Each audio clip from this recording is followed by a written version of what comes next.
Thank you very much, Mr. Chairman, and I want to thank you for convening this important hearing. I want to just start by just noting that I hope that we can all commend the Biden-Harris administration for their actions to prevent a serious disorder at the border following the expiration of Title 42, which I believe was the right decision. As a proud immigrant myself and a patriotic American, we certainly have to focus on a humane and secure border, but also have legal pathways to let people continue to come to this country and be part of our experience.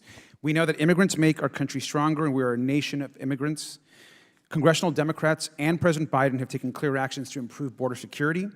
We have provided unprecedented resources to the men and women who protect our borders, and President Biden has implemented numerous policies to bolster the health and well-being of border security. Now, House Republicans, on the other hand, have opposed greater funding to frontline agencies, including Customs and Border Protection.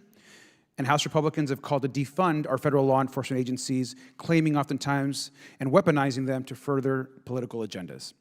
Now, Democrats know we have a responsibility to support the well-being of all federal employees. And as mayor of Long Beach, California, I work closely with all of our employees and was proud to have the support of our local police department. Today, I'm glad we're addressing concerns of federal law enforcement agencies. The work that they do is very important. But I believe we have a responsibility to support all federal employees who serve our country, and that's everything from DHS to the U.S. Postal Service. However, today I'm very concerned that we're holding a hearing today on the basis of a flawed report and with a witness with a problematic record.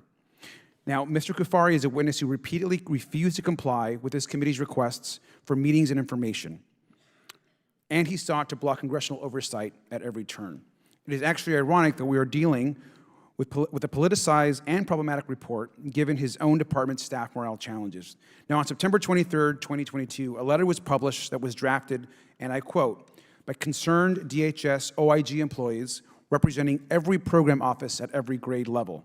The letter claimed that Inspector General Cuffari, quote, no longer has the support of his workforce, end quote, and that staff fear retaliation if they speak up about the multitude of issues at the office.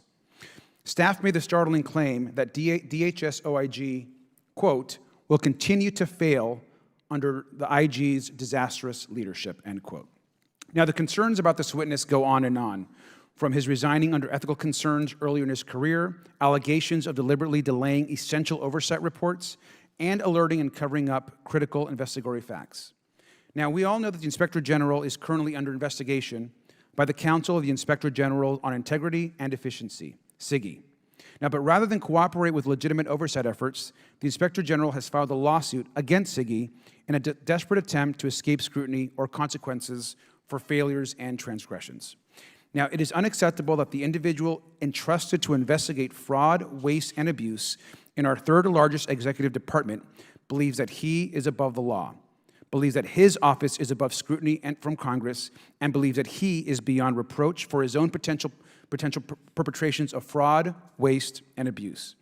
Now, under Inspector General Cuffari's leadership, the Department of Homeland Security Office of Inspector General has developed a pattern of flawed and misleading investigations, including a failure to report sexual misconduct and harassment at DHS, and a failure to investigate and disclose to Congress missing Secret Service text messages from the January 6th insurrection.